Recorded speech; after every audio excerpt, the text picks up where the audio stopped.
नमो अरिहन्ताणं नमो सिद्धाणं नमो आयर्याणं नमो उवज्झायाणं नमो लोये तव्यसाहूणम्। पंच परमेष्ठी भगवान की जय। द्वादशांग जिनवाणी माता की जय।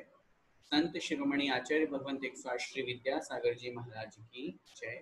परम पूज्य गुरुदेव मुनि पुंगव शेख स्वाट सुधा सागर जी महाराज की जय। अढ़ाई द्वीपस्थ समस्त मुनिराजों की जय। राजर्षि अमोघ वर्ष द्वारा मुनि महाराज द्वारा रचित प्रश्नोत्तर रत्न मालिका ग्रंथ हम पढ़ रहे हैं, जिसमें बहुत सुंदर सुंदर प्रश्नों का उत्तर दिया हुआ है और जीवन में क्या शैली होनी चाहिए हमारे जीवन जीने की, किन बातों का हमें ध्यान रखना चाहिए, किन संसार की वास्तविकता क्या है, इन सब का वर्णन हमें इसके माध्यम से पढ़ने और सुनने का मिल रहा है। आइए उसी क्रम को हम आगे बढ़ाते हुए कल की कक्षा में जो हमने 11 और 12 इन 2 श्लोकों को पढ़ा था, एक बार उनका रिवीजन करते हैं, फिर उसके बाद में आगे बढ़ेंगे। किम जीवित मनवद्यम किम जाड्यम पाठवे पिनभ्यासः। किम जीवितम, जीवन क्या है? बहुत अच्छा उत्तर मिला। जीवन अनवद्यम, निर्दोष होना है।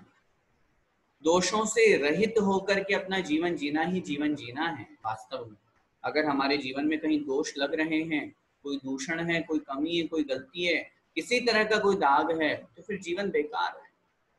जीवन तो उसी का सार्थक है जो निर्दोष जीवन जी करके, निर्दोष चर्या का पालन करके और अपनी आत्मा का कल्याण करे। जाड्यम किम, मूर्खता क्या है, जड़पना क्या है, पाठवे अपि अनभ्यास है। पटुता होने पर भी, कुशलता होने पर भी अभ्यास नहीं करना, प्रैक्टिस नहीं करना, अभिमानवश उसी में लिप्त हो जाना, डूब जाना, यही सबसे बड़ी जड़ता है, जड़पना है। वो जागृति, जागृत कौन रहता है?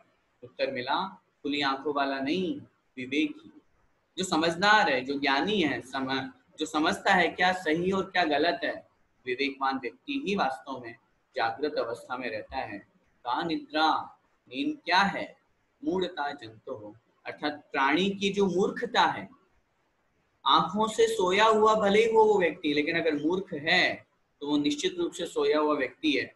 और अगर मूर्ख नहीं है, समझदार है, विवेकी है, तो सोए हुए होने पर भी वो जागा हुआ व्यक्ति कहलाता है। 12वें नंबर के श्लोक में हमने पढ़ा था, नलिनी दलगत जललव तरलम किम, कमलनी के पत्ते पर स्थित जल की बूंद के समान क्षण भंगुर क्या है? 3 चीजें, यौवनम धनम अथ आयु। यौवन, धन और आयु।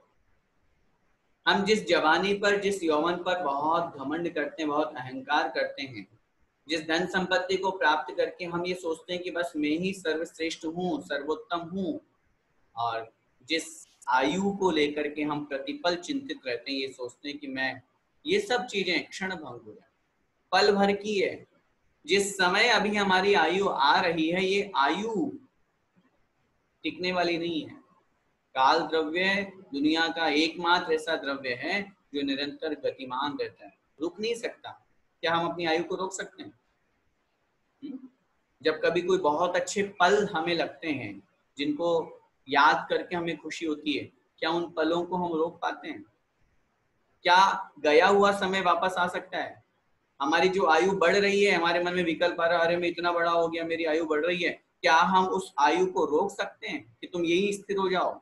नहीं। ये सब क्षण भंगुर है, प्रतिपल समाप्त होने वाले हैं। इनके विषय में कभी अभिमान नहीं करना चाहिए। और अगला जो प्रश्न किया, शशधर कर निकरानुकारिण के, चंद्रमा की किरणों के समान शीतल स्वभाव का अनुकरण करने वाले, उसको फॉलो करने वाले कौन होते हैं? तो उत्तर मिला, सज्जना, जो सज्जन पुरुष होते हैं, जो महान लोग होते हैं, जो सज्जन लोग होते हैं, वो हमेशा, जैसे चंद्रमा की किरणें शीतल है, देखो चंद्रमा को उदाहरण नहीं दिया, चंद्रमा की किरणों का दिया, क्योंकि चंद्रमा में तो दाग है, लेकिन चंद्रमा की किरणों में कोई दाग नहीं है। चंद्रमा की किरणें शीतल है, शांत, सौम्य हैं। ऐसा ही जिनका स्वभाव होता है वे ही सज्जन कहलाते हैं। यहाँ तक हमारा हो गया था। आइए हम आगे बढ़ते हैं श्लोक नंबर 13 में। बोलिए। को नरक है, को नरक है परवशता, परवशता, को नरक है परवशता, किम किम सौख्यम, किम सौख्यम सर्वसंग विरतिर्या, सर्वसंग विरतिर्या, किम सौख्यम सर्वसंग विरतिर्या, किम सत्यम, किम सत्यम भूतहितम, भूतहितम, किम सत्यम भूतहितम, किम प्रेयः, किम प्रेयः प्राणिनामसवः, प्राणिनामसवः, किम प्रेयः प्राणिनामसवः। ठीक है, अब एक एक चरण का उच्चारण करेंगे ध्यान से। को नरकः परवशता, बोलिए। को नरकः परवशता, किम सौख्यम सर्वसंगविरतिर्या, किम सौख्यम सर्वसंगविरतिर्या, किम सत्यम भूतहितम, किम सत्यम भूतहितम, किम प्रेयः प्राणिनामसवः, किम प्रेयः प्राणिनामसवः। ठीक है, एक साथ उच्चारण करेंगे। को नरकः परवशता, किम सौख्यम सर्वसंगविरतिर्या, किम सत्यम भूतहितम, किम प्रेयः प्राणिनामसवः। 4 प्रश्न इस श्लोक में दिए गए हैं और बहुत महत्वपूर्ण प्रश्न हैं। जीवन को संवारने वाले हैं, जीवन को एक सही दिशा में ले जाने वाले हैं, और जिस मोह आश में हम बंधे हुए हैं, जिस मोह जाल में हम फंसे हुए हैं, उससे हमें निकालने वाले। देखिए, को नरक है, संधि विच्छेद करेंगे। को का अर्थ बनेगा कह, कह अर्थात कौन, नरक है मतलब नरक। नरक कौन है अर्थात नरक क्या है। हम बोलते हैं नरक, नीचे अधोलोक में 7 नरक है, वहां इतने कष्ट होते हैं, इतने दुख होते हैं। तो यहाँ आचार्य महाराज कह रहे हैं वो तो नरक है जो है, यहाँ नरक क्या है। उत्तर दे रहे हैं परवशता। पर मतलब दूसरों के वश में होना, पराधीन होना, डिपेंड होना, परवश होना, वाकई में उसी का नाम नरक है। जहां आदमी की स्वतंत्रता छिन रही हो, जहां व्यक्ति अपने मन का कोई कार्य नहीं कर पा रहा हो, जहां आदमी को दूसरों के अकॉर्डिंग चलना पड़ रहा हो, इससे बड़ा नरक और क्या होगा। दूसरा प्रश्न है किम सौख्यम। किम अर्थात क्या, सौख्यम अर्थात सुख है। किम अर्थात क्या, सौख्यम अर्थात सुख। सुख क्या है, अब देख लीजिए। रुपए पैसे, जमीन जायदाद, अच्छा भोजन, बढ़िया मकान, बंगला, अच्छी पत्नी, अच्छे पति, अच्छे बच्चे, ये उत्तर नहीं दिया आचार्य महाराज। इसे सुख नहीं कहा। क्या कहा सुख, सर्व संग विरतिर्या, संधि विच्छेद, सर्व संग विरति ही या। सर्व मतलब सभी प्रकार के, संग, संग का मतलब होता है परिग्रह। संग का मतलब हुआ परिग्रह, विरति माने विरक्ति होना, या मतलब जो सभी प्रकार के परिग्रह से, संग का मतलब परिग्रह, रुपए पैसा जमीन जायदाद जितना भी परिग्रह है, चाहे वो चेतन परिग्रह हो चाहे अचेतन परिग्रह हो, सभी प्रकार के परिग्रहों से विरति मतलब विरक्ति होने का नाम सुख है। परिग्रह में सुख नहीं है, परिग्रह से विरक्ति में सुख है। और यही बात मैंने आपको बहुत बार पहले भी समझाई है, आचार्य श्री का उदाहरण देकर के आपको बताया है। हकीकत हमको यही समझना चाहिए, अगर परिग्रह, हमारे पास परिग्रह है कि नहीं बताइए, यहाँ जितने भी लोग बैठे हुए हैं या सुन रहे हैं क्लास, परिग्रह है, सुख है, क्या सुख है? कोई सुखी नहीं है। कोई अगर झूठ मूठ हाथ ऊपर कर दे, हाँ मैं सुखी हूँ, ये सब कहने की बातें हैं। अभी मैं पूछूंगा फिर एक एक बात खुलेर करके, किसी को शारीरिक दुख, किसी को मानसिक दुख, किसी को आर्थिक दुख। जब तक हम परिग्रह से लिप्त हैं तब तक हमें दुख होगा ही होगा, और जिस दिन परिग्रह हमने छोड़ दिया, आचार्य श्री जैसा जीवन जीने लग गए, बिल्कुल फकीरों का जीवन, जिन्हें कोई मतलब नहीं है, जिन्हें कोई फर्क नहीं पड़ता है कौन करोड़पति कौन रोड़पति, कौन अमीर कौन गरीब, मुझे उससे कोई मतलब नहीं है, ऐसा व्यक्ति ही सौख्यम सुख को प्राप्त करता है। हम लोग परिग्रह होने के बाद भी सुखी नहीं है, और जिनके पास, क्योंकि वो सुख की निशानी है ही नहीं, हम लोग एक्चुअली भ्रम में जी रहे हैं ना, हम भ्रम में जी रहे हैं, हम जिस चीज में सुख है ही नहीं उसमें से सुख खोजने की कोशिश कर रहे हैं। वास्तव में सुख क्या है? सभी प्रकार के परिग्रहों से विरक्त होना। तीसरा प्रश्न, किम सत्यम, सत्य क्या है? मात्र आपने सामने वाले को जो सही सही बात है वो बता दी है, वो सत्य है? नहीं, सत्य क्या है? भूत हितम। भूत का मतलब होता है प्राणी, वो नहीं जो आपको रात को 12 बजे दिखता है। भूत का मतलब होता है प्राणी, प्राणियों के हित के लिए जो कार्य किया जाए, प्राणियों के कल्याण के लिए जो कार्य किया जाए, वास्तव में उसका नाम सत्य है, वही सच है, वही कार्य बिल्कुल सही है, श्लाघनीय है, प्रशंसनीय है। और चौथा प्रश्न, किम प्रेय है? प्रेय का मतलब प्रिय वस्तु। किम प्रेय, प्रिय वस्तु क्या है इस संसार में? उत्तर मिला, प्राणिनाम अस्व है। संधि विच्छेद, प्राणिनाम अस्व है, प्राणिनाम अर्थात प्राणियों के, अस्व मतलब होता है प्राण, जीवों के, प्राणियों के जो प्राण हैं, वास्तव में वही सर्वप्रिय है और कुछ भी नहीं है। और उन प्राणों को बचाने के लिए, क्योंकि सबसे ज्यादा प्रिय वही है, उस प्राणों को बचाने के लिए पूरी धन संपत्ति भी लुटाना पड़े, घर भी बेचना पड़े, मकान भी बेचना पड़े, तो लोग या हम लोग क्या करते हैं? अपने प्राणों को बचाने की पूरी जद्दोजहद में लग जाते हैं। क्यों? क्योंकि सबसे ज्यादा प्रिय प्राण ही है। तो भले ही हम जरूर कह देते हैं प्रेम वशात कि हम सामने वाले को इतना चाहते हैं कि वो हमारे प्राण है, लेकिन वो प्राण प्राण नहीं है, प्राण तो हमारे स्वयं के हैं। अब समझिए इन चारों प्रश्नों को, बहुत सुंदर। पहला प्रश्न यहाँ किया, कह नरक है। सोचिए, नरक किसे कहा है?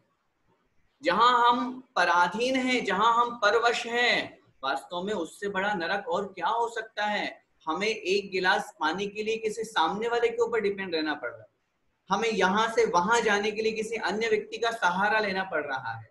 इससे बड़ा और हमारे जीवन में पराधीनता, हमारे जीवन में दुख और क्या हो सकता है? नरक का मतलब क्या है? दुख।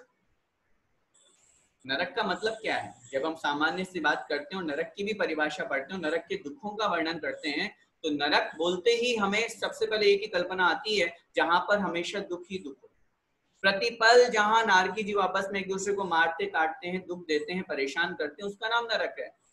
आचार्य महाराज कह रहे हैं वो नरक तो आगे मिलेगा अगले जन्मों में, उसकी हम यहाँ कुछ भी चर्चा नहीं कर रहे हैं। अगर इस जन्म में हम नरक की बात करें तो क्या है नरक? परवशता, दूसरों के पराधीन होना, दूसरों के अधीन होना, दूसरों के अनुसार अपनी जिंदगी जीना। जब हम इस तरह की जिंदगी जीते हैं कि सामने वाले व्यक्ति के अनुसार हमको अपना जीवन चलाना पड़े, अपनी स्वतंत्रता, अपनी मनमर्जी का, अपने स्वयं के द्वारा कोई कार्य कर ही नहीं सकते हैं, तो फिर जिंदगी किस काम की हमारी? पराधीन सपने हूं सुख नाही, एक सुख की आती है हिंदी में, पराधीन सपने हूँ सुख नाही। पराधीन व्यक्ति को सपने में भी सुख नहीं है। अब देख लीजिए ना, जो नौकरी करने वाले आदमी होते हैं, बॉस ने ऑर्डर दे दिया कि आपको इतने से इतने बजे तक आना है, ये सैलरी मिलेगी, ये काम करना पड़ेगा, उतने बजे जाना ही पड़ेगा, नहीं तो क्या होगा, ये तो नौकरी से निकाल दिए जाओगे। इसलिए हमारे आचार्य भगवंत कहते हैं, नौकरी अधम कर्म है, नीच कार्य है, व्यापार कीजिए। जैन धर्म की दृष्टि किसी को नौकर बनाना नहीं सिखाती। पूज्य गुरुदेव बहुत बार कहते हैं, बहुत बार अपने प्रवचनों में कहते हैं, आजकल सेवाएं खत्म हो गई है गुरुजनों के द्वारा, आजकल कर्मचारी बना रहे हैं लोग। आज हमारी शिक्षा नीति भले ही अब थोड़ा सा चेंज होने के प्रयास मोदी जी के द्वारा, आचार्य भगवंत से विचार विमर्श करके बड़े बड़े महान लोगों ने, विज्ञजनों ने जरूर वो शिक्षा नीति में कुछ फेरबदल ला रहे हैं, कर रहे हैं, और लाने के बाद में अगर होता है तो ये बहुत अच्छी बात है। लेकिन वर्तमान की शिक्षा पद्धति इंसान को क्या बना रही है, थोड़ा सा कभी विचार करें। आजकल की एजुकेशन कुछ नहीं है, बस स्कूल कॉलेज जाओ, डिग्री हासिल करो, नौकरी प्राप्त करो, इतना सा रह गया। अगर हम किसी के अंडर में काम कर रहे हैं, अगर हम कहीं नौकरी कर रहे हैं, तो समझना ये पराधीनता है। सही व्यक्ति सही मायने में तो जहां दूसरों को नौकरी दे, जहां खुद व्यापार करे, अन्य लोगों का पालन पोषण खुद के माध्यम से हो, वो व्यक्ति महान हो। जहां पराधीनता है, वाकई में अपन खुद मन में विचार करें, हम अगर किसी के वश में हैं, यहाँ वश से तात्पर्य मेरा ये नहीं कहना कि हम घर वालों के वश में, वो तो हम, ये हमारा व्यवहार है, ये तो रहना ही पड़ेगा। ऐसा थोड़ी ना कि हम अलग अलग भागेंगे, एक कहाँ जा रहा है, एक कहाँ जा रहा है, वो भाव नहीं है हमारा। यहाँ भाव ये है कि पराधीन होने पर जहां हम अपनी स्वतंत्रता से कोई भी काम नहीं कर पा रहे। उदाहरण, अब हमारा भाव है 10 लक्षण परिवार है, उसमें हमें कुछ ना कुछ करना है और हम नहीं कर पा रहे हैं, तो ये पराधीनता ही तो है। किसी ने मना कर दिया, किसी ने रोक दिया, नहीं तुम ऐसा नहीं कर सकते। अपने स्वयं की सामर्थ्य के अनुसार अगर हम उतना काम नहीं कर पा रहे हैं, तो ये हमारी पराधीनता है। जब कभी व्यक्ति दूसरों के ऊपर डिपेंड रहता है, वो कभी सुखी नहीं हो सकता।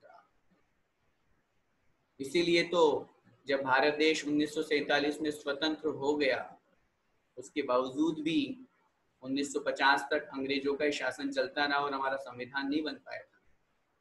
और फिर जब भारत का स्वयं का संविधान बना, अंग्रेजों की नीतियों से चल रहा था हमारा देश, और जब स्वयं का संविधान बना, तब जाकर के वास्तविक स्वतंत्रता प्राप्त हुई।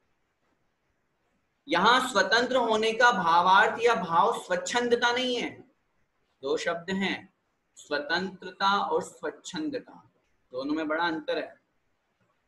स्वतंत्र होना तो बहुत अच्छी बात है, होना ही चाहिए, लेकिन स्वच्छंद नहीं होना चाहिए। जैसे स्वच्छंद हो जाने के बाद में अपन बोलते हैं स्वच्छंद प्रवृत्ति, व्यक्ति ये नहीं सोचता कि मैं कहाँ जा रहा हूँ, किससे मिल रहा हूँ, क्या हो रहा है, खुले आसमान में घूमता, उल्टा सीधा गलत कार्य सही कार्य कुछ भी कर रहा हो, स्वच्छंद प्रवृत्ति हो जाती है।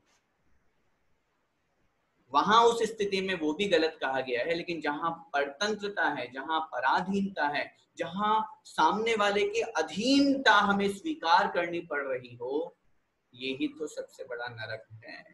उससे बड़ा नरक और कोई है ही नहीं। इसलिए हमेशा अपने आप को स्वतंत्र करने की कोशिश करें। और अगर अपन थोड़ा सा सिद्धांत की तरफ जाने की बात करें, चिंतन करें उन विषयों पर, आज हर इंसान, हर जीव परतंत्र है, पराधीन है। किससे पराधीन है हम अपने कर्मों से पराधीन है। क्या स्वाधीन हम? स्वाधीन होते तो कहाँ होते? सिद्धालय में। सिद्ध भगवान की आत्मा किससे पराधीन है बताइए? किसी से नहीं। आत्मा शुद्ध स्वतंत्र है, स्वाधीन है, अपने आत्म स्वरूप में वो लीन है, सिद्धालय में विराजमान है। हम बाहरी पराधीनता की तो हमने बात की, लेकिन अंतर में जो हमारी आत्मा की पराधीनता है वो कर्मों से है। और जब तक ये कर्मों से पराधीनता रहेगी, हमें संसार के सभी दुखों को भोगते रहना है, नरक भी जाना है, और नरक जैसे दुख यहाँ पे भी भोगना। अभी हमारी आत्मा शरीर से पराधीन है, शरीर से बंधी हुई है। पराधीन का मतलब क्या होता है? बंधन में रहना, बाउंडेशन में रहना। जीवन में हमेशा ध्यान रखना है, अनुशासन जरूरी है, बंधन जरूरी नहीं है। हमारा जीवन अनुशासित होना चाहिए, डिसिप्लिन में रहना चाहिए, लेकिन बाउंडेशन नहीं। जब हम किसी की बाउंडेशन में नहीं रह सकते, किसी को हम कहें तुमको ऐसा काम करना पड़ेगा, क्यों करना पड़ेगा? क्यों करना पड़ेगा? सामने वाले ने हमें कहा तुम्हें करना पड़ेगा, ये पड़ेगा की सेंस आ कहां से गई? हम अपनी मर्जी से काम करेंगे। हमें क्या सही और क्या गलत है इसका जब नॉलेज हो गया है, सही बात समझ में आ गई है, तो हम किसी अन्य के अनुसार क्यों चलें? कौन ऐसा व्यक्ति है जो हमेशा हम अपने को दूसरों के अनुसार चलाना चाहता है? हर इंसान, हर परिवार का मुखिया या हर कोई व्यक्ति ये मन में सोचता है कि सब मेरे अनुसार चले। हम लोगों की कितनी बड़ी गलत धारणा है, बोलिए। जिस व्यक्ति को थोड़ी सी जिम्मेदारी आ जाती है, जिस व्यक्ति को थोड़ा सा घर परिवार में समाज में कोई काम दे दिया जाता है, तो उसके मन के ऐसे हाव भाव हो जाते हैं कि सब मेरे अनुसार चलें। क्यों भाई, क्यों चलें आपके अनुसार? आप कौन होते हैं? ठीक है, समाज की, घर परिवार की व्यवस्था बनाए रखने के लिए किसी एक व्यक्ति को मुखिया बनाया है, वो अच्छी बात है। अगर नहीं बनाएंगे तो फिर समाज का नेता कौन बनेगा? नहीं बनाएंगे तो फिर घर परिवार कैसे चल पाएगा? फिर कोई भी डिसीजन लेना होगा तो किससे पूछ के लेंगे? लेकिन उस डिसीजन का मतलब ये तो नहीं होता है कि वो अपनी खुद की चलाए, वो सिर्फ अपने अनुसार ही सबको चलाए। वो कहे कि नहीं मैं जैसा कहूंगा वैसा ही होगा, सबसे राय मशविरा लेकर के। और जब परिवार अगर अपन को चलाना है, भले ही एक व्यक्ति को अपन ने मुखिया बनाया है, और एक व्यक्ति ही मुखिया होता है, लेकिन उस मुखिया व्यक्ति का भी कर्तव्य होता है कि वो दूसरों के ऊपर अपना आदेश थोपे नहीं कि तुमको ऐसा करना है। क्यों करना है? बैठ कर के विचार कीजिए ना, क्या सही है क्या गलत है, ऐसा करेंगे तो कितना नुकसान है, ऐसा करेंगे तो कितना फायदा है, ऐसा करने से किसके मन की आहट तो नहीं होगी, किसी को दुख तो नहीं होगा। लेकिन जहां फाउंडेशन होती है, निश्चित रूप से फाउंडेशन देने वाला तो दुखी हो ही रहा है, और जो उस फाउंडेशन में घूम रहा है, जो पराधीन है, जो दूसरों के अनुसार अपना जीवन जी रहा है, वो सबसे बड़ा नरक है। इस लाइन को हमेशा जीवन में ध्यान रखना है। पराधीन सपने हो सुख नहीं। पराधीन व्यक्ति को सपने में भी सुख नहीं मिल सकता।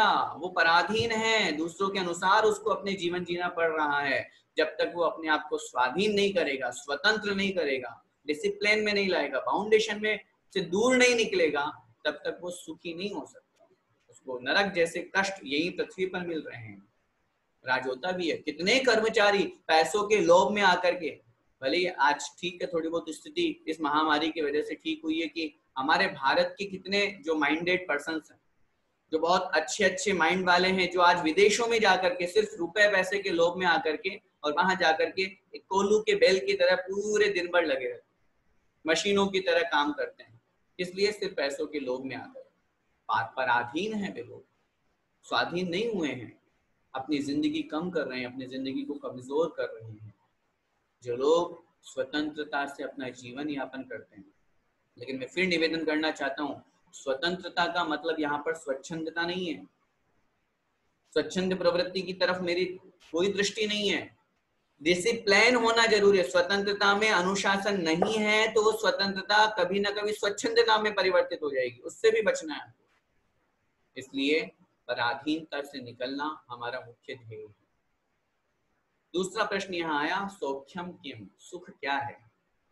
सर्वसंग विरति, सभी प्रकार के परिग्रहों से विरक्त होना। सभी प्रकार के जो परिग्रह है, चाहे वो चेतन हो चाहे अचेतन हो, जब तक चेतन या अचेतन परिग्रह हमारे साथ जुड़ा हुआ है, हमें सुख नहीं मिल सकता। भले हम उसको सुख मान रहे हो, हम लोगों की गलत धारणा है, हमारा भ्रम है ये। हम इंद्रिय विषयों को सुख मान बैठे हैं, लेकिन ये इंद्रिय के विषय हमें सुख नहीं देते। जो वस्तु हमें अभी सुख दे रही है, थोड़ी सी ही देर बाद वही वस्तु हमें दुख देगी। मैं दूसरी वस्तु की बात नहीं कर रहा, मैं कह रहा हूं वही वस्तु दुख देगी, और मैं इस बात को सिद्ध कर सकता हूं। हम लोग अच्छी नई साड़ी खरीद करके लाए, नए कपड़े खरीद के लाए, अकेले साड़ी क्यों बोले, अच्छे नए कपड़े खरीद करके लाए, खरीद करके लाने के बाद में हमने उसको पहना, बड़ा सुंदर, बहुत अच्छा, मन मोहित हो गया, मन में बड़ा आनंद मिल रहा है, अच्छा लग रहा है कि चलो मैंने नए नए कपड़े पहने। और अगर गलती से पूरे दिन भर आपने पहन लिए और एक भी व्यक्ति ने तारीफ नहीं करी हमारे कपड़ों, सच्ची सच्ची बताओ, बोलो, अच्छा लगेगा? है कैसा लगेगा? नहीं, मन से बताना, ऐसा नहीं, ये अपन खुद अपने अपने मन को टटोलना है। चाहे मैं लड़का हूँ तो भी ये मन में भाव आ ही जाता है कि मैं कोई नई शर्ट पहनूं या कोई नई ड्रेस पहनूं तो यार लोग, अरे क्या बात है आज भैया जी अच्छी ड्रेस आपने, मन में आएगा ही आएगा कि लोग मेरी ड्रेस को देख करके, मेरे कपड़ों को देख करके तारीफ करें। अब जो वस्तु अभी हमें 10 मिनट पहले जो हमने पहनी थी वो हमें सुख दे रही थी, आज पूरे दिन भर होने के बावजूद भी उस वस्तु के माध्यम से किसी की प्रशंसा नहीं मिलने के कारण से वही वस्तु हमें दुख देने वाली हो गई। हमारे मन में भाव आएगा, अरे मैंने बेकार कपड़े ले लिए, किसी को अच्छी नहीं लगे, किसी ने तारीफ ही नहीं करी। ये तो एक छोटा सा उदाहरण है, ऐसे बहुत सारे उदाहरण अपने जीवन में। जो वस्तु खाने में हमको बहुत अच्छी लगती है, हमारी फेवरेट है, फेवरेट डिश है, और वो जब मिल जाए तो फिर ये लगता है कि अब कुछ नहीं चाहिए, चलो ठीक, हमको भूख लगी है, वो वस्तु सामने रखी हुई है, आपको खिला दिया जा रहा है, खाए जा रहे हैं, आप बहुत अच्छे से खाए जा रहे हैं। वैसे आज अष्टमी है, ज्यादा मन में भाव नहीं लगाना है, परिणाम मन में के मन में ही रखना है। अब आपने अपने फेवरेट डिश बहुत पूरे पेट भर के खा ली, सामने वाले व्यक्ति को के द्वारा आपको पुनः और परोसा जा रहा है, फिर निवेदन किया जा रहा है और खा लो, थोड़ा सा और लीजिए। हमारा पूरा पेट भर चुका है, यूं कहो कि गले तक भर चुके हैं हम, उसके बावजूद भी सामने वाला व्यक्ति दे रहा है। और मैं कह रहा हूँ जो रसगुल्ला, जो गुलाब जामुन, जो मिठाई, कुछ भी जो हमको पसंद आई थी वो वस्तु सामने वाला और ज्यादा परोसने की कोशिश कर रहा है, हम लास्ट में जाके क्या बोलेंगे, नहीं भाई बस कर, वोमिट हो जाएगा, है ना? क्यों? अभी 10 मिनट पहले तो वही मिठाई, वही स्वीट हमको बड़ा अच्छा लग रहा था, अब 10 मिनट बाद क्या हुआ? मतलब क्या? विषयों में जितनी आसक्ति करेंगे उस आसक्ति का दुष्परिणाम ये होगा कि हमें उससे विरक्ति होने लगी। बहुत बड़ी बात कह रहा हूं, विषयों में जितनी आसक्ति करेंगे उस आसक्ति का परिणाम ये होगा कि हमें विरक्ति होने लगेगी, और उस वस्तु को देख करके हमारे अंदर ये भाव आएगा, अरे हटा भाई, वोमिट हो जाएगा। क्यों? जो वस्तु अभी हमें सुख दे रही थी 10 मिनट बाद वही वस्तु हमें दुख देने वाली बन गई। दूसरी वस्तु नहीं है, वही मिठाई है, वही हलवाई है, वैसा ही स्वाद है, सब कुछ वही है, लेकिन वस्तु दुख देने का कारण बन रही है, क्योंकि पंचेंद्रिय के विषयों में सुख नहीं है, ये सुखाभास है जो क्षणिक सुख है। शाश्वत सुख चाहिए तो शाश्वत सुख के लिए लिखा है सर्व संग विरति, सभी प्रकार के परिग्रहों से विरक्त होना, धन संपत्ति से रहित होना। मैंने आपको रुपए पैसे का उदाहरण दिया, अगर वो हमारे पास में और हम कहीं यात्रा कर रहे हैं, ट्रेवल कर रहे हैं, तो हमें सुख की नींद नहीं आएगी, हमें परेशानी होगी, हमें चिंता होगी, टेंशन में हम वो ट्रेवलिंग कर पाएंगे। इसलिए जहां पर सभी प्रकार के परिग्रहों से विरक्तता है, वाकई में वास्तविकता में वही सुखी है, और हम देख भी रहे हैं। लेकिन ये बात और अच्छी तरह से समझिएगा, मात्र बहिरंग परिग्रह या रुपए पैसे नहीं है वो ही सुखी हो, ऐसा होगा तो फिर भिखारी भी सुखी होना चाहिए, उसके पास भी तो परिग्रह नहीं है। भिखारी के पास भी परिग्रह नहीं है तो वो भी तो सुखी होना चाहिए, लेकिन भिखारी के पास भले ही परिग्रह नहीं है, लेकिन लालसा कितनी है, लालसा कितनी है, उसके मन की इच्छाएं कितनी है, वो क्या क्या नहीं चाहता है, क्या क्या ख्वाब नहीं सोच रहा, मुझे क्या नहीं चाहिए। मुंगेरी लाल के हसीन सपने, हम सोचते हैं कि उसको ये, वो भले ही रुपए पैसे, गरीब है, फटे कपड़े पहना हुआ है, रुपए पैसे नहीं है, लेकिन आकांक्षाएं, तृष्णा, लोभ, लालच उसके कितना है। इसलिए मात्र बहिरंग परिग्रह से विरक्ति का नाम सुख नहीं है, उस बहिरंग परिग्रह से विरक्ति के साथ में अंतरंग परिग्रह से भी जहां विरक्ति होगी तो सुख है। परिग्रह दो प्रकार का, अंतरंग और बहिरंग। बहिरंग में रुपए पैसे, जमीन जायदाद, और अंतरंग में क्रोध मान माया लोभ कषाय, 14 परिग्रह अंतरंग पे हैं। अगर लोभ भी मन में जागृत हो रहा है तो ऐसी स्थिति में वह जीव कैसे सुखी हो पाएगा। इसीलिए मैं बार बार आचार्य श्री का उदाहरण दे रहा हूं, क्योंकि उनके पास न अंतरंग परिग्रह है और न बहिरंग परिग्रह है। किसी भी प्रकार का परिग्रह नहीं होने के बावजूद भी वो किस प्रकार की आकांक्षा करते हैं, क्या इच्छा करते हैं कि मुझे ये चाहिए। और अपन लोगों को आचार्य श्री कहते हैं मुझे क्या चाहिए, और हमको हम बोलते हैं मुझे क्या नहीं चाहिए। बोलिए, समझ में आई दो लाइन? आचार्य श्री बोलते हैं मुझे क्या चाहिए, अर्थात उनको कुछ नहीं, और अपन बोलते हैं मुझे क्या नहीं चाहिए, मतलब सब कुछ चाहिए। इतना सब कुछ होने के बावजूद भी हमारी आकांक्षाएं नहीं मिटती, हमारी इच्छाएं नहीं मिटती, यही तो दुख का कारण है। तीसरा प्रश्न यहाँ किया, किम सत्यम, सत्यता क्या है, वास्तविकता क्या है। खूब आप ये सोचो कि मैंने सच सत्य वचन बोल दिया, मैं सत्यवादी हरिश्चंद्र बन गया, मैं किसी का दिल नहीं दुखाता, मैं जो कुछ भी होता है मैं बिल्कुल सच सच बोल देता हूँ। नहीं, वह सत्य नहीं है। जहां भूत हितम, जहां प्राणियों के हित के लिए कहा जाए, जहां प्राणियों का कल्याण किया जाए, जहां प्राणियों के ऊपर दया और करुणा भाव रख करके उनके लिए कुछ भी बोला जाए या कुछ भी क्रिया की जाए, वास्तविकता में उसी का नाम सत्य है। बाकी सच बोल करके अंधों के तो अंधे होते हैं, ऐसे लड़ाई झगड़े करवाने वाले, महाभारत करवाने वाले दुनिया में बहुत। उसने कोई गलत नहीं बोला था, सत्य ही बोला था, उसने सच ही बोला था, लेकिन उस सच के कारण से महाभारत खड़ी हो गई। इसलिए कहते हैं वो सच सच नहीं है। जहां प्राणियों का हित हो रहा है, सते हितम वाक्यम तत् सत्यम, सज्जन लोगों के लिए, प्राणियों के लिए कल्याणकारी वचन बोलने का नाम सत्य है। अगर हमारे अंदर कभी किसी जीव के प्रति कल्याणकारी वचन आ रहे हैं, किसी जीव का हित करने का भाव आ रहा है, वास्तविकता में वही सत्य है। चौथा है किम प्रेय है, अर्थात प्रिय क्या है, सर्वश्रेष्ठ प्रिय क्या है, सबसे अच्छी लगने वाली वस्तु क्या है। प्राणिनाम अस्वः, प्राणियों को अपने प्राण सर्वप्रिय है। सब कुछ चला जाए, जाने दो, वो सब वापस हम खड़ा कर सकते हैं, लेकिन अगर प्राण चले गए तो फिर जिंदगी से हाथ धोना पड़ेगा, जिंदगी चली गई। सर्वश्रेष्ठ प्रिय हमें, हम भले, मैं फिर कह रहा हूँ, हम भले ही प्रेम प्यार में बोल देते हैं कि मुझे सबसे ज्यादा तुम अच्छी लगती हो, हाँ 7 जन्मों के वादे कर लें, अब तुम मेरी जान हो, तुम मेरे प्रिय हो, तुम मेरे ऐसे हो, प्राण प्रिय हो, सब कुछ अपन प्रेम में बोल देते हैं, लेकिन वास्तविकता में सबसे ज्यादा प्रिय तो अपने प्राण हैं।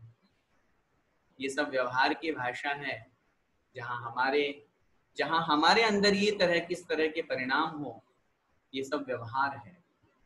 लेकिन अगर हकीकत अपन से पूछी जाए, हकीकत पूछी जाए, अगर कहीं और किसी 10 लोग अगर मरण को प्राप्त हो रहे हैं, उसमें भी अपन हो, तो अपन के मन में क्या परिणाम आएगा, पहले मैं अपनी जान बचाऊं।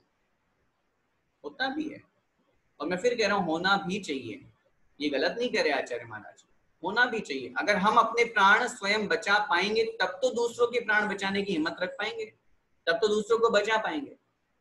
अगर हम दूसरों के प्राणों के साथ में खेल रहे हैं और हमारे प्राण की बाजी भी लग रही है, तो हम हमेशा ये भावना रखते हैं, और लोक व्यवहार में देखा भी जाता है कि भाई तुम पहले अपने प्राण बचाओ। सबको अपने प्राण सबसे ज्यादा प्रिय है, और उन्हीं प्राणों को बचाने के चक्कर में हम हमेशा, चाहे कितना भी रुपया पैसा खर्च हो जाए, कहीं भी किसी बड़े से बड़े डॉक्टर के पास भी क्यों न जाना पड़े, अंत समय तक हम पूरा परिश्रम करते हैं, पूरी मेहनत करते हैं, अंतिम समय तक, अंतिम श्वास तक, कि नहीं जैसे तैसे करके और इसके प्राण बच जाए।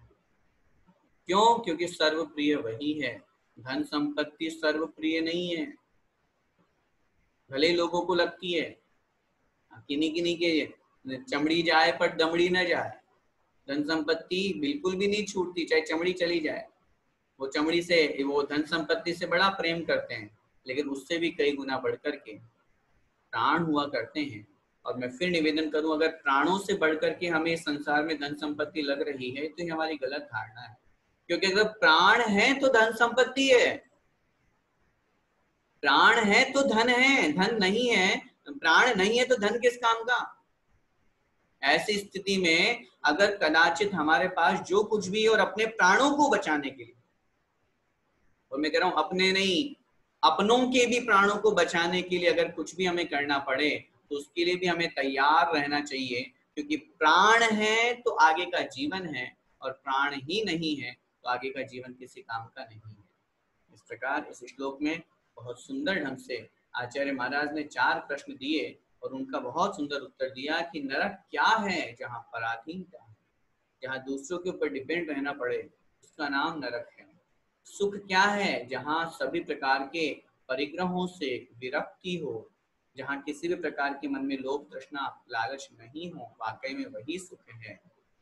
सत्य क्या है? जहाँ प्राणियों के हित रूप क्रिया हो, हित रूप वचन हो, वाकई में वही सत्य है। और सर्व प्रिय क्या है? सर्वश्रेष्ठ प्रिय क्या है? अपने प्राणियों के जो स्वयं के प्राण हैं, स्वयं का जीवन है, वही सर्व प्रिय हुआ करता है। आइए अगला श्लोक देखें। किम किम दान मना कांक्षम, दान मना कांक्षम, किम दान मना कांक्षम, किम मित्रम यन्निवर्तयति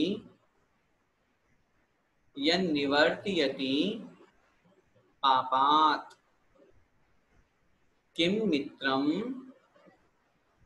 यन्निवर्तयति पापात्। को अलंकार है, को अलंकार है, शील है, शीलम, को अलंकार है, शीलम। किम वाचाम मंडनम, किम वाचाम मंडनम सत्यम। देखिए एक एक चरण का उच्चारण करेंगे। किम दान मना कांक्षम, बोलिए। किम दान मना कांक्षम, किम मित्रम यन्निवर्तयति पापात्, किम मित्रम यन्निवर्तयति पापात्। कोऽलङ्कारः शीलम्, कोऽलङ्कारः शीलम्। किं वाचां मंडनं सत्यम्, किं वाचां मंडनं सत्यम्। एक साथ उच्चारण कीजिए। किम दान मना कांक्षम, किम मित्रम यन्निवर्तयति पापात्।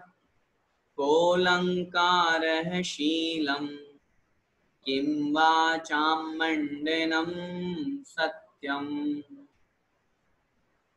पुनः 4 प्रश्न इस श्लोक में दिए हैं और बहुत अच्छे अच्छे प्रश्नोत्तर हैं। देखिए समझिए। किम दान मना कांक्षम, किम दानम, संधि विच्छेद करेंगे, दानम अनाकांक्षम। किम मतलब क्या, दानम अर्थात दान। दान क्या है? प्रश्न, दान क्या है? तो उत्तर मिला अनाकांक्षम, आकांक्षा से रहित होकर के देने का नाम ही दान है। आकांक्षा का मतलब इच्छा, याचना। जहां सामने वाला व्यक्ति हमें आकांक्षा नहीं करे, इच्छा नहीं करे, उसके पहले ही उस वस्तु को प्रदान करने का नाम दान है। किसी व्यक्ति के द्वारा कोई इच्छा प्रकट की जा रही है और फिर अपन उस वस्तु को, उस व्यक्ति को वो वस्तु दें, क्या दान किया? दान तो वो है जो निस्वार्थ भाव से दिया जाए, निरपेक्ष भाव से दिया जाए, और इस भावना के साथ में अपन को पता चला कि उस व्यक्ति को उस वस्तु की आवश्यकता है, वो दान देना, आकांक्षा से रहित होकर। किम मित्रम, मित्र क्या है? अब यहाँ आकांक्षा से रहित होने से ये भी समझना है कि दान देते हुए किसी तरह की कोई इच्छा भी नहीं रखना, कोई आकांक्षा भी नहीं रखना, कोई अपेक्षा भी नहीं रखना कि मैं दान क्यों दे रहा हूं, ताकि मुझे वापस ये मिले। चाहे रुपए पैसे नहीं, चाहे किसी भी तरह का और कुछ भी अगर हम आकांक्षा या इच्छा रख रहे हैं तो वो भी निश्चित रूप से दान नहीं है। दान तो वही है जहां आकांक्षा नहीं है, इच्छा नहीं है। किम मित्रम, मित्र क्या है? मित्र कौन होता है? यन निवर्तयति पापा, संधि विच्छेद, यत निवर्तयति, यत मतलब जो, निवर्तयति मतलब रोकता है, दूर करता है। किससे? पापात मतलब पापों से। जो हमें पापों से दूर ले जाता है, पापों से, पापों में लिप्त होने से रोकता है, वाकई में वही सच्चा मित्र है, वही वास्तविक मित्र है। बाकी तो हम दोस्त तो बहुत बनाते हैं, आप लोगों के बहुत से दोस्त होंगे, बहुत फ्रेंड्स होंगे, लेकिन वो कौन से कहाँ लेके जाते हैं? होटल में हैं? आऊजी में वो कहाँ क्या खेलते हो आप लोग, पता नहीं, वो किट्टी पार्टी में। अब ऐसे दोस्त किस काम के, वो पाप से दूर कर रहे हैं कि पाप में लिप्त कर रहे हैं, सोचिए। दोस्त वही है, मित्र वही है जो हमें पाप से दूर करता हो। पति पत्नी भी दोस्त है, पिता पुत्र भी दोस्त हैं, माँ बेटे भी दोस्त हैं। मित्र का मतलब यहाँ यही नहीं कि हमारे जो फ्रेंड सर्किल है, हम उम्र के जो लोग हैं वही दोस्त हो, नहीं, दोस्त कोई भी हो सकता है। जिनसे हमारा व्यवहार है, जिनसे हमारी उठ बैठ है, जिनसे हमारी बोलचाल है, वो हमारे दोस्त है। वाकई में वही व्यक्ति, वही रिलेशन, वही सच्चा मित्र है जो हमको पाप से दूर करता हो। पापात निवारे निवर्ती, पाप से दूर करता, रोकता। तीसरा है कोलंकार है, कह अलंकार है। आभूषण क्या है? अलंकार का मतलब था आभूषण। आभूषण क्या है? तो उत्तर मिला शील है, अर्थात शील। जहां हमारे सच्चरित्रता का प्रमाण है, हमारा शील है, वाकई में वही हमारा आभूषण है। वरना बहुत बड़े बड़े नए नए खूब अच्छे अच्छे आभूषण हम पहन लें, और अगर हमारा चरित्र भ्रष्ट है तो वो आभूषण किसी काम के नहीं। और चौथा है किन वाचाम मंडनम। किन मतलब क्या है, वाचाम मतलब वचनों का, मंडनम मतलब आभूषण। वचनों का आभूषण क्या है? तो उत्तर मिला सत्यम, सत्य बोलना, सच बोलना। बहुत बड़ी बात है। अपनों से सच बोलना, अपने अपने लोगों के साथ में पूरे सत्य का प्रतिपादन करना, यही वास्तव में वचनों का आभूषण है। वाकई में वचन तो हम बोल रहे हैं, लेकिन उन वचनों का आभूषण सत्य है। नहीं तो वचन तो खूब बोले जा रहे हैं, मुझसे क्या फर्क पड़ता है, लेकिन असत्य बोल रहे हैं, अहितकारी बोल रहे हैं, झूठ बोल रहे हैं, छल कपट कर रहे हैं, मायाचारी से युक्त होकर के बोल रहे हैं, ये वचन का आभूषण नहीं। 4 प्रश्न समझे भाई के को। दान किसे कहते हैं? उत्तर मिला अनाकांक्षा। जहां आकांक्षा नहीं होती, जहां इच्छा नहीं है कि मैं दान दूं और दान देकर के सामने वाला व्यक्ति मेरा नाम छापे, दान देने के बाद में मेरा शिलापट्ट पे नाम आए, मेरा पुस्तक में नाम आए, मेरा इस तरह से किसी भी तरह के परिणाम, आकांक्षा नहीं करना दान देते समय। मैं दान तो दे रहा हूं, सामने वाला व्यक्ति मेरा मेरा उपकार मानेगा कि नहीं, मेरा यशोगान करेगा कि नहीं। अगर इस तरह का भी भाव आ गया तो वो दान नहीं है। दान देय मन हर्ष विषेखे। दान दे करके मन में हर्ष भाव आना चाहिए, आकांक्षा का भाव नहीं, इच्छा का भाव नहीं कि मैं इस वस्तु को दे रहा हूं। दान मतलब सिर्फ रुपए पैसे देना ही दान नहीं है। आहार दान भी दान है, औषधि दान भी दान है, अभय दान भी दान है, ज्ञान दान भी दान है। सामान्य रूप से मंदिर की पेटी में गुल्लक में कुछ रुपए डाल रहे हैं, वो भी दान है। किसी गरीब की सहायता कर रहे हैं, वो भी दान है, वो भी करुणा दान के अंतर्गत आता है। लेकिन दान दे करके और सामने वाले व्यक्ति से आकांक्षा नहीं करना, अपेक्षा नहीं रखना, मैंने इसको इतना रुपया दिया, अब इसको कुछ तो मेरी प्रशंसा करनी चाहिए। मैंने इसको ये दिया, मैंने इस समाज में इतना रुपये, करोड़ों रुपए मैंने इसको दे दिए, उसके बावजूद भी इसने मंच पर मेरा सम्मान नहीं करवाया। जहां अगर ये भाव आ रहा है, समझना वो दान नहीं है, हम दान के साथ में आदान की अपेक्षा रख रहे हैं, गलत परिणाम। दान के साथ में कभी आदान का भाव नहीं आना चाहिए। आदान का मतलब ग्रहण करना। जिस वस्तु को हमने दे दिया है, उस वस्तु के प्रति किसी भी तरह का मोह नहीं, आसक्ति नहीं, इच्छा नहीं, क्योंकि वास्तव में वही दान सच्चा दान कहा गया है। कि आचार्य ने तो ये भी लिखा है, इस हाथ से दें तो इस हाथ को भी पता न चले कि मैंने दान दिया। और अपन लोग दान कैसे देते हैं? ढोल पीट पीट करके, माइक में बुलवा बुलवा करके, शिलापट्ट पर लिखवा लिखवा करके, मेरा नाम होना चाहिए तब तो मैं दान करूंगा। वो दान नहीं। दान तो वो है अनाकांक्षम, जहां आकांक्षा नहीं है, जहां इच्छा नहीं है कि मेरा इस तरह से यश बढ़े, कुछ प्रसिद्धि बढ़े, ये इच्छा जहां नहीं होती है, वास्तव में वही दान की कोटि में आता है। अन्यथा अगर हम किसी वस्तु को देते हुए, दान देते हुए, और अन्य कोई अपेक्षा रखते हैं, सामने वाले के माध्यम से मेरा ये काम बन जाएगा, होता है बहुत बार। अपन किसी को कुछ दें और देने के साथ में ये भी भाव रखते हैं कि हाँ इससे मेरा ये काम बन जाएगा, चलो बढ़िया दे देते हैं, अच्छा मौका है, तो ये भी दान की कोटि में नहीं आएगा। इसलिए निराकांक्ष होकर के, इच्छा से रहित होकर के, कोई स्वार्थ नहीं रखते हुए, निस्वार्थ भाव से अरे हम किसी की सेवा करें, दान का मतलब क्या है? और दान देना कर्तव्य है, दान देकर को कोई एहसान थोड़ी कर रहा है कोई। सोचिए, विचार कीजिए, दान देने वाले से ज्यादा उत्कृष्ट दान लेने वाला है। मेरी बात को थोड़ा ध्यान से सुनिएगा, मैं कह रहा हूं दान देने वाले से ज्यादा उत्कृष्ट दान लेने वाला है। बोलिए, आहार दान देते हैं अपन, किसको देते हैं? संयमियों को, मुनि महाराजों को। तो आपसे, अपन से छोटे हैं कि अपन से बड़े हैं? दान तो देने वाले अपन हैं, लेकिन लेने वाले वो महान हैं। उन्होंने दान लेकर के हमारा उपकार किया है। दृष्टि देखिए, चिंतन की दृष्टि।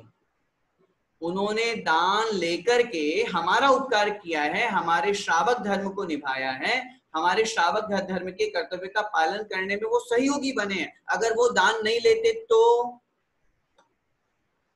हमारा तो कर्तव्य है, हमें दान देना है, लेकिन अगर सामने वाला दान लेने के लिए तैयार नहीं हो तो फिर हम अपने कर्तव्य का पालन कैसे कर पाएंगे? इसलिए दान देने के बाद में अभिमान होना, ये बहुत बड़ी मूर्खता की निशानी है। उस व्यक्ति का उपकार मानना चाहिए जिन्होंने हमसे दान प्राप्त किया है।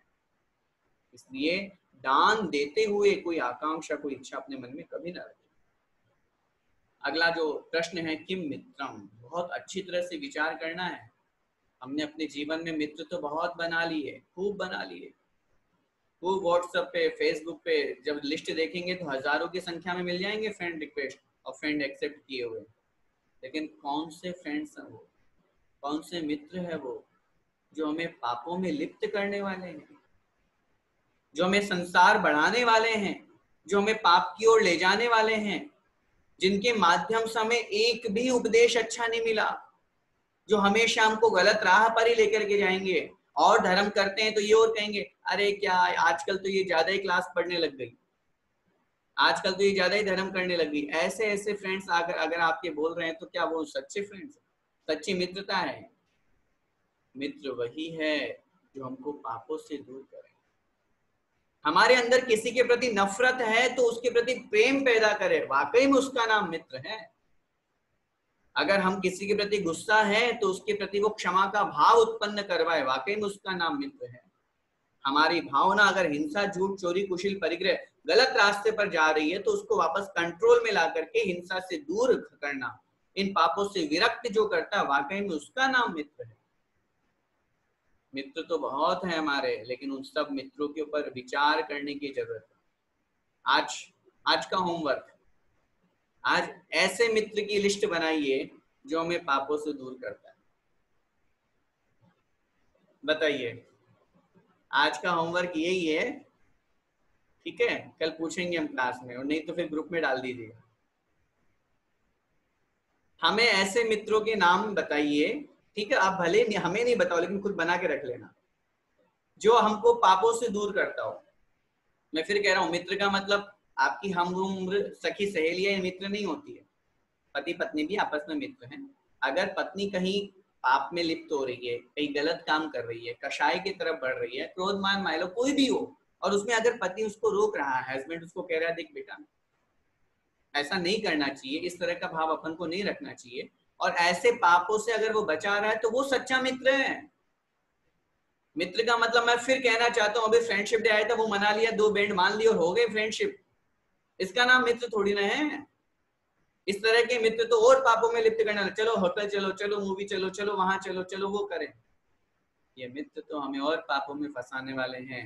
मित्र कोई भी हो सकता है, हमारे गुरु भी हमारे मित्र हो सकते हैं, हमारे शास्त्र भी हमारे मित्र हो सकते हैं, हमारे माता पिता भी हमारे मित्र हो सकते हैं, जिनके माध्यम से पापों से दूर होने का भाव आए, जिनकी शिक्षा से, जिनसे पढ़ने के बाद में, जिनसे कुछ सीखने के बाद में अपने मन में आए कि नहीं वाकई में मैं गलत कार्य कर रहा था, मैं क्यों इतना गुस्सा कर रहा था, सामने वाले ने मुझे समझाया कि नहीं मुझे इतना गुस्सा नहीं करना चाहिए, वाकई में उसने मुझे पाप से बचा लिया, मुझे क्रोध कषाय से बचा लिया, मेरा घर विनष्ट होने से बचा लिया, वो मेरा सच्चा मित्र है। और ऐसे मित्र ही सच्चे मित्र हैं। बाकी तो संसार के जो मित्र हैं, जो पापों में लिप्त करें, शाम हुई और बोलें चलो घूमने चलें, चलो ड्रिंक करने चलें, चलो ताश पत्ती खेलने चलें, चलो उधर होटल में चलें, ये सब मित्र मित्र नहीं है, ये तो दुश्मन है हमारे। कड़वे शब्दों में बोल रहा हूं, ये तो दुश्मन है हमारे, जो हमें पापों की तरफ ले जा रहे हैं। भले वो उस समय हमें अच्छे लग रहे हो, अरे कितना अच्छा व्यक्ति है, देखो हमारा दुख सुख में ख्याल रखता है, डेली शाम का 2-3 घंटे का टाइम पास कराने में बड़ी हेल्प करता है ये हमारा फ्रेंड, वो हमारा मित्र नहीं है, वो दुश्मन है जो हमें पापों की तरफ ले जा रहा है। गलत रास्ते पर जो ले जाए उसका नाम मित्र नहीं हो सकता। फ्रेंड वही है, दोस्त वही है, मित्र वही है जो हमें सही रास्ता दिखाए। एक मित्र के ऊपर हम कितना बड़ा विश्वास करके अपनी जिंदगी जीते हैं और उस मित्र को सब कुछ बातें शेयर करते हैं, और वही मित्र अगर विश्वास का विश्वासघात करता है, हमें गलत रास्ते पर लेकर के जाता है, तो फिर वो सच्चे मित्र की कोटि में नहीं आ सकता। सच्चा मित्र सिर्फ धर्म की ओर ही नहीं बढ़ाता, लोक व्यवहार का जीवन कैसा जीना चाहिए, हमारा जीवन कैसा होना चाहिए, वो बात भी सिखलाता है। या मात्र धर्म की दृष्टि मत लगाइएगा कि जो पाप से दूर करे, नहीं, लोक व्यवहार में अगर हम कोई गलत काम कर रहे हैं, गलत बिजनेस कर रहे हैं, गलत जगह जा रहे हैं, उससे भी रोकने वाला जो होता है वो सच्चा मित्र होता है। इसलिए बहुत अच्छी तरह से मित्र की परिभाषा समझ करके आप सच्चे मित्र बनाने की कोशिश करनी चाहिए। अब तक तो जो बनाए सो बना लिए, नहीं, मैं ये नहीं कहूंगा कि आप अपने मित्रों को आज टाटा बाय बाय कह दो और बोल दो कल से हमारा कोई कनेक्शन नहीं। उन मित्रों की पहचान करो, सोचो समझो वाकई में कौन है हमारा साथी जो सही है, जो हमें सही मार्ग पर ले जाने वाला है। तीसरे नंबर का प्रश्न है, को अलंकार है शीलम। अलंकार आभूषण क्या है, हमारा चारित्र आभूषण है। व्रतम यत्नेन रक्षेत, एक बहुत सुंदर सूक्ति आई है। अपने चारित्र को हमें बड़ी मेहनत के साथ में, बड़ा प्रयास करके और पुरुषार्थ करके उसकी रक्षा करनी चाहिए, क्योंकि संसार में पंचेंद्रिय के विषय रूपी चौर बहुत फिर रहे हैं जो हमारे शील की सुरक्षा नहीं, शील का विघटन करने वाले, हमारे चारित्र को बिगाड़ने वाले हैं, हमें गलत मार्ग पर ले जाने वाले हैं। बहुत बड़े बड़े आभूषण हम पहन ले और उसके पश्चात भी अगर हमारा चारित्रहीनता है, हमारे अंदर दोष है, कमी है, तो फिर वह वाकई में किसी भी तरह का आभूषण से युक्त सुंदर व्यक्ति नहीं कहा जाएगा। सच्चरित्र व्यक्ति ही, सत्पुरुष व्यक्ति ही जो होता है वही आभूषण से युक्त कहा जाता है, और वही शीलवान शीलवती स्त्री पुरुष कहा जाता है। और अंतिम प्रश्न के रूप में यह कहा, वाचाम मंडनम किम, वचनों का आभूषण क्या है, वचनों का आभूषण है सत्य वचन बोलना। अपनों से कभी भी किसी बात को नहीं छिपाना ही हमारे वचनों का आभूषण। ये हमारे रिश्तों की पहली शर्त होती है। अगर हम कहीं किसी व्यक्ति से कोई बात छिपा रहे हैं, झूठ बोल रहे हैं, गलत बोल रहे हैं, तो निश्चित रूप से मान करके चलिएगा हम झूठ उसको बोल रहे हैं, लेकिन हमारा मन गवाह नहीं देगा। हम दूसरों के लिए खूब प्रशंसनीय, अपने मुख के माध्यम से खूब भगवान की स्तुति कर लें, सुनिएगा ध्यान से मेरी बात को, हम अपने मुख से खूब स्तोत्र पढ़ लें, खूब पूजा पाठ पढ़ लें, खूब जय जयकार कर लें, लेकिन उसमें वचनों का आभूषण नहीं कहा, सत्य वचन बोलने में वचनों का आभूषण कहा। क्योंकि इस तरह से खूब जय जयकार स्तोत्र पाठ करने वाले भी अगर झूठ बोलते हुए जाते हैं, बोलते हुए देखे जाते हैं, तो उनकी जय जयकार, उनके मुख से उच्चारित शब्द, स्तोत्र पाठ किसी काम के नहीं है। वचनों में सत्यता होनी चाहिए। हम क्यों किसी से कुछ छिपाएं, अपना जीवन एज ए ओपन बुक, जिसको जो जानना है, जिसको जो पढ़ना वो पढ़े ना। हम मायाचारी करके किसी से झूठ बोल करके कहाँ चले जाएंगे, क्या छिपा लेंगे। इसलिए सत्य वचन ही हमारे द्वारा हमारे मुख का आभूषण कहा गया है। यही बात अपन को स्वीकार करके और हमेशा सत्य वचन बोलना चाहिए। समय आपका हो रहा है। महत्वपूर्ण बात जो इस श्लोक में 4 जो प्रश्न दिए गए, उन्हीं को समझना है कि दान वही है जहां आकांक्षा और इच्छा नहीं होती है, मित्र वही है जो हमें पापों से दूर करता है, शील चारित्र ही वास्तव में अलंकार और आभूषण कहा गया है, और जो वचनों का आभूषण है वो सत्य वचन है। और ऊपर के 13वें नंबर के श्लोक में भी जो बहुत अच्छे से हमने 4 प्रश्न पढ़े थे, पराधीनता ही नरक है, सुख जो है वह सभी प्रकार के विषयों से, परिग्रहों से विरक्ति का नाम ही सुख है, सभी प्राणियों के प्रति हित का भाव, कल्याण, शुभ, मंगल, दया का भाव रखना ही सत्य है, और अपने जो प्राणी के प्राण है वही सर्वप्रिय है। इन सब बातों को समझ करके हमें अपने जीवन को बहुत अच्छी तरह से अच्छे मार्ग पर ले जाना चाहिए। मित्र जो होता है वो सन्मार्ग की तरफ ले जाता है, दुश्मन जो होता है वो हमें कुमार्ग की ओर ले जाता है। हम सब अपने जीवन में चूंकि कहीं ना कहीं समाज में है, अकेला कोई भी व्यक्ति नहीं है, घर परिवार में है, पति पत्नी है, बच्चे हैं, कुछ ना कुछ कहीं ना कहीं हमारा रिलेशन बना हुआ है। उन सब में अपने परिणामों को अच्छा बनाने के लिए हमारी संगति अच्छी होनी चाहिए, हमारा सर्कल अच्छा होना चाहिए। अगर हमारा सर्कल बुरा है, भले ही हम कितने भी अच्छे हैं, एक सामान्य से उदाहरण आता है, शराब की दुकान पे अगर कोई दूध पिएगा तो क्या कहा जाएगा, ये तो शराबी है। भले हम पी क्या रहे हैं, दूध। भले हम पानी पी रहे हैं, लेकिन लोग देखने वाले क्या कहेंगे, अरे ये तो शराब की दुकान पे था। हमारे सर्कल से हमारी पहचान होती है, हमारी फ्रेंड सर्कल कैसी है, हमारे मित्रगण कैसे हैं। अगर वो अच्छे हैं तो लोग क्या कहेंगे, अरे देखने की कह रहे हो, देखो अरे उसके मित्र इतने अच्छे हैं, उनका जो आपसी जो फ्रेंड सर्कल है वो बहुत अच्छा व्यक्ति है, वो तो पूरे सब लोग ऐसे ही अलौकिक व्यक्ति हैं, उनमें तो सब महान अच्छे अच्छे लोग हैं। इसलिए सर्कल को अच्छा बनाए, मित्रता उन्हीं से करें जो हमें पापों से दूर करे, दूर ले जाए। निश्चित रूप से वही हमारी आत्मा का कल्याण करने वाले हैं। हम सभी उस मार्ग पर आगे बढ़े इसी मंगलमय भावना के साथ। बोले द्वादशांग जनवाणी माता की जय। प्रश्नोत्तर रत्न मालिका ग्रंथ राज की जय। राजर्षि अमोघ वर्ष मुनि महाराज की जय। संत शिरोमणि आचार्य भगवंत 108 श्री विद्यासागर जी महाराज की जय। परम पूज्य गुरुदेव मुनि पुंगव श्री 108 सुधा सागर जी महाराज की। अढ़ाई दीपस्थ समस्त मुनिराज की